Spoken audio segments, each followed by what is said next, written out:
We all love a good train. They're fast, sleek, and China's high-speed rail network is the world's heavyweight champion. It's a sprawling web of tracks and stations, a symbol of progress and national pride.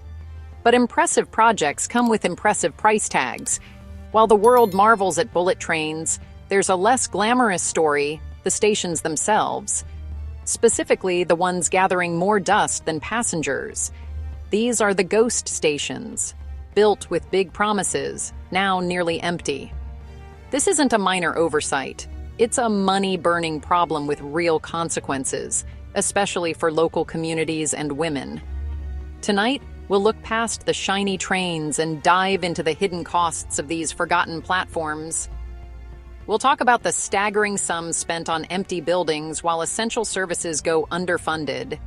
It's a story about priorities, prestige projects versus real community needs. The numbers aren't just statistics, they affect real lives.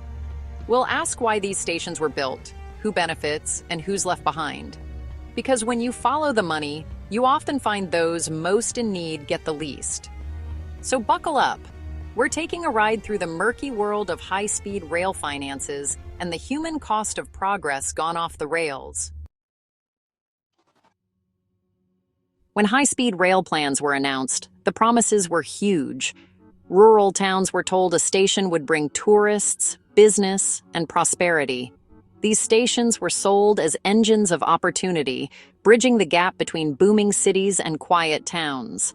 But for many, the reality is a trickle of passengers and empty lots where bustling hubs were promised. Instead of vibrant centers, many stations are eerily quiet, monuments to overblown projections.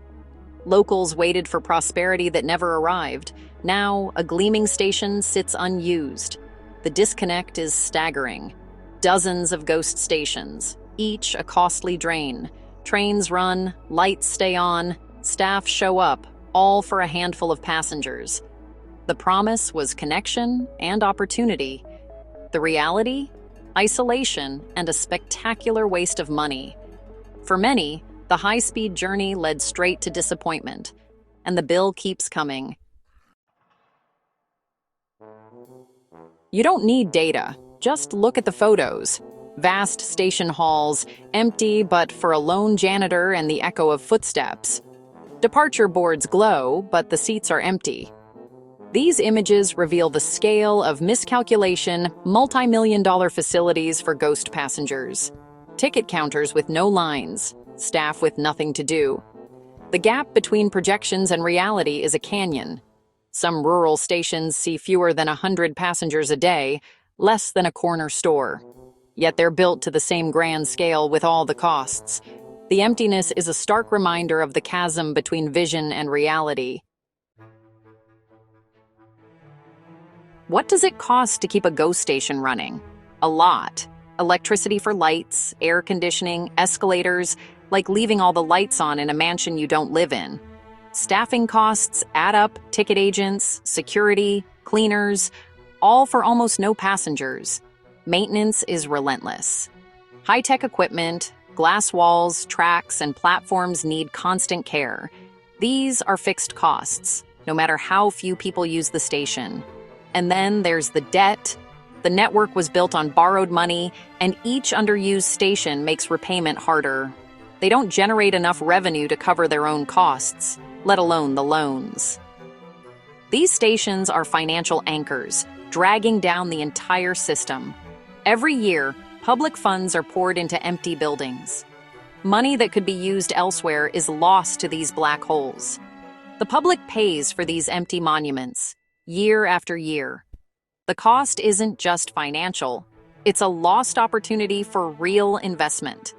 The debt is staggering and the return is almost nothing. These stations are a burden the public will carry for decades, and the meter is still running.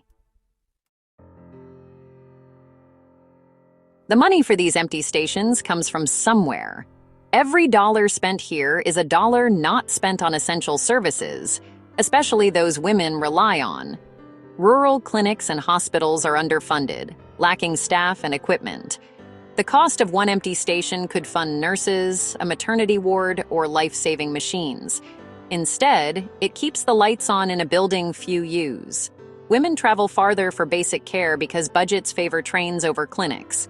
The same goes for shelters, childcare, and job training, services that empower women, often first to be cut. The irony is painful. Millions for a deserted station, but not for a shelter that saves lives. The empty station becomes a symbol of what could have been: a library, a safety program, elder care. For women, the lack of resources is a heavy burden.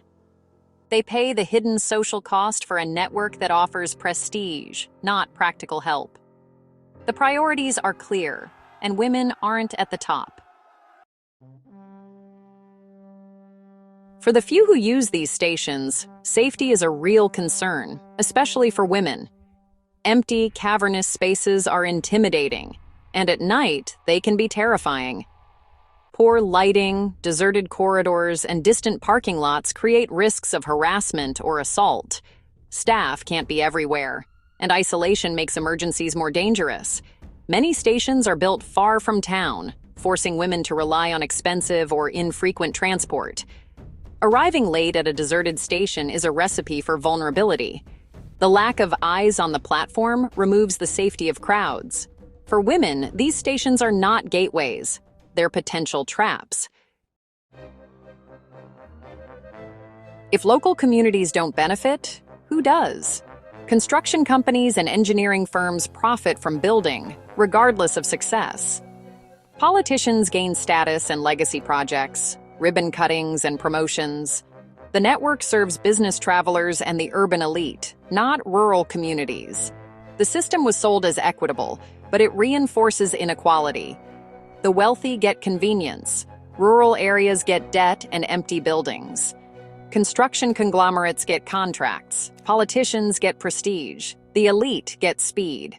Ordinary citizens, especially in less developed areas, pay the price. The gravy train is real, but most people never got a ticket. The data on low ridership and losses exists, but officials avoid the facts. Admitting failure would be a political disaster. So, success is declared by decree, not by data. Officials highlight the busiest lines, ignoring the ghost stations. This statistical misdirection hides the real problem. Closing a station is seen as failure, so money keeps flowing into bad projects. The system rewards building, not efficiency or honesty. Without honest assessment, mistakes are repeated.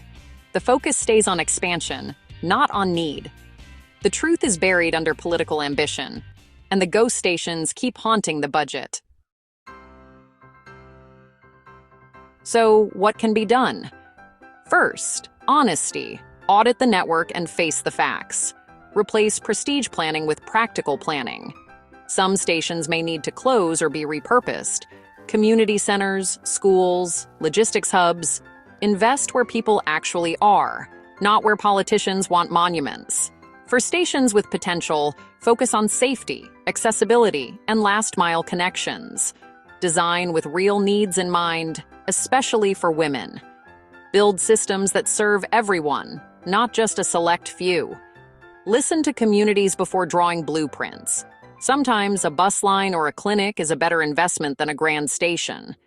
The high-speed train is impressive, but it's time to make sure it's taking everyone, not just the budget, for a ride.